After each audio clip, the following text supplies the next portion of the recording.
What's good, y'all? It's your boy Extra Side back with another video. You know y'all here to Christmas and it's mic.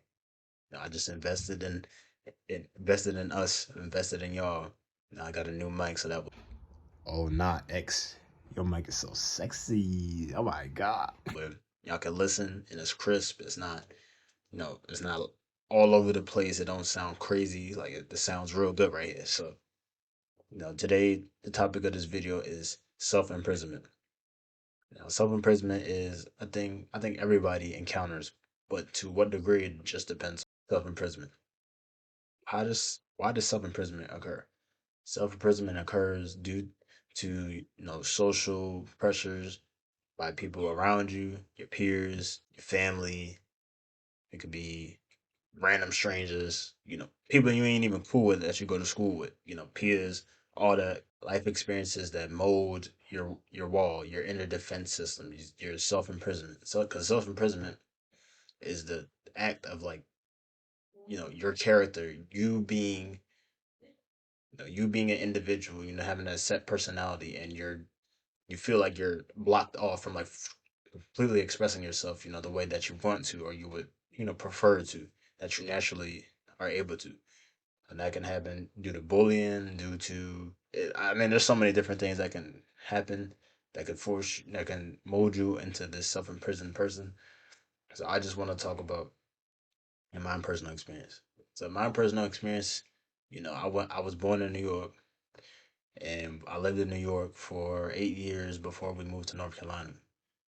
And in New York, I was cool. Like I was a little kid, everybody knew me, but I was to myself. I was cool. Like, people who say what's up to me, they would knew me because of my older siblings. Like, so the ones they see me, they be like, "Oh yeah, you little bro," da da da. So you know what I mean. Then when I moved to North Carolina, boy, a whole different story. Like, you know, I went from being somebody that was like that nobody really messed with in the sense that people was cool with me to being this person that everybody had it out for. Like, I don't know, like not even like I characteristically wasn't even different from the person I was in New York, but it's just, the fact we moved to a different place and things changed. So when we moved to North Carolina and I started going to school in North Carolina, my head, my head, my beautiful head, it was a little bigger than my body, at that age. At the time, it really bugged me and it really forged this self inner prisoner I have now. And even still is, still sits with me to this day, and I'm still learning and managing on how to fully express myself without feeling like I need to stop or I need to do it a certain way or there's a perfect way to do it. Da, da, da. Next point is, what is it like to exist behind this wall, this inner prison? So what it feels like, imagine, you got handcuffs and you want to reach out, like your arms are handcuffed and you want to reach out to get let me see, a cup of water, like you dehydrated, but your hands are cuffed behind your back. It's like, like you can do it. You would normally be able to do it, but for some reason it just feels like unnatural for you to like reach out. Obviously, because your arms are locked behind these cuffs, so it's like you can't reach the way that you would normally be able to, and that's kind of, it might not be the greatest analogy, but that's kind of how it is. It's like you can do it, but you just have this inner critic and this self imprisonment that you're just like, oh, but what if I do it and I look crazy, or what if I do it and I mess up, or what if I do it and it's not perfect, or like it's just all these random questions that pops up in your head due to other factors that are outside of yourself that you're like, oh my god, what if what if I can't do it? What if I can't do the backflip and I do the backflip and I land on my head? Like, you know what I mean? Like, it's kind of like that. It's like that second guessing, and always second guessing yourself and not just doing whatever needs to be done or what you want to do. It's a very tough, challenging thing.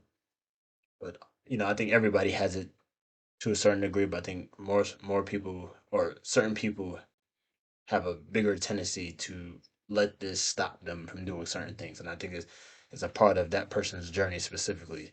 Because, we all have it, but like I said, some people have it more emphasized than others. Like me myself, I know back in like high school, middle school, yo, like bro, like I could not never do anything without like just second guessing it. So like, yo, like that was crazy. Like looking back on it now, but it's a part of growing, part of growth and development. You always be like, oh my god, like, what if I get this question wrong? And people laugh at me, like, you know what I mean? It's something like that. Like we all experience it, but I think certain people just have a bigger tendency to be a bigger inner critic of themselves. Just from the experiences they go through. See, what does it take to liberate yourself from your inner prison? What it takes to silence that inner critic and to begin to live and to express yourself the way that you want to express yourself. I think it's a matter of just time. Time is the biggest factor and effort. Like if you're not putting in, if you're not putting in any effort, you're not gonna grow. You're just gonna continue to sit behind those inner bars in your own prison of not being able to express yourself or not being able to show your talent or your skills, what you can offer to the world. You just gotta do, and it's gonna be uncomfortable. It's gonna be real uncomfortable, but it's a matter of repetition. Keep doing it over and over. That inner critic, that inner judge is gonna start. It's gonna always be there, but the voice is not gonna have so much power over you, and that's what it is. Like you gotta keep it pushing, gotta keep it moving. Honestly, life starts for nothing. Life starts for no one. You gotta keep moving forward. You can't, be so concerned about how you're gonna look on the outside. You just got to keep doing you.